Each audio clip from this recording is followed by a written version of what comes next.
Hello friends, സവാള മേടിക്കുമ്പോൾ ഇടയ്ക്ക് ചീഞ്ഞ സവാളയൊക്കെ ഉണ്ടാവും. അപ്പോൾ അതിൻ്റെ ടോപ്പ് ഒന്ന് കട്ട് ചെയ്തിട്ട് ഒരു പരന്ന പാത്രത്തിൽ വെള്ളം വെച്ചിട്ട് അതിനകത്ത് വെച്ചിരുന്നാൽ മതി. അപ്പോൾ അത് 2 ദിവസം കഴിയുമ്പോൾ വേരിറങ്ങും.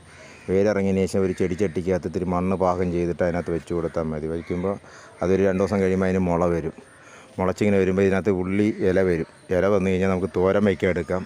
പിന്നെ അത് കുറച്ച് ദിവസം ഇങ്ങനെ അരിഞ്ഞരിഞ്ഞിങ്ങനെ നിർത്തി കഴിയുമ്പോൾ അതിൻ്റെ അകത്തുനിന്ന് ഉള്ളിപ്പൂ വരും. നമ്മൾ കടയിലൊക്കെ മേടിക്കാൻ കിട്ടും ഉള്ളിപ്പൂ. നമ്മൾ മാർക്കറ്റിൽ കിട്ടുന്ന അങ്ങനെയാണ് കൃഷി ചെയ്യുന്നത്. അപ്പോൾ ഇത് ഉള്ളിപ്പൂ കൃഷി എടുത്തു കഴിഞ്ഞാൽ അതിൽ മുള്ളി പൂത്ത് കഴിയുമ്പോൾ അതിനകത്തുനിന്ന് വിത്തുണ്ടാവും. വിത്തെടുത്ത് കഴിഞ്ഞാൽ നമുക്ക് ഇതൊക്കെ കിളച്ച് പറക്കി വെക്കുകയാണെങ്കിൽ സവാള കൃഷി ചെയ്യാൻ പറ്റും. സവാള വെച്ചാൽ സവാള കിട്ടത്തില്ല. സവാളയ്ക്കകത്തുനിന്ന് ഇങ്ങനെ ഇലയും പൂവൊക്കെ കിട്ടും.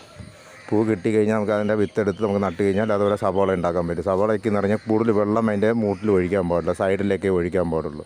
മൂട്ടിൽ വെള്ളം ഒഴിച്ച് കഴിഞ്ഞാൽ സവാള അഴിഞ്ഞു പോകും. പിന്നെ രണ്ടാമതെന്ന് പറയുന്നത് ഇതിൻ്റെ അകത്ത് ഇത് വെച്ചിട്ട് ഇതിൻ്റെ പുറത്തോടെ വെള്ളം ഒഴിക്കരുത്.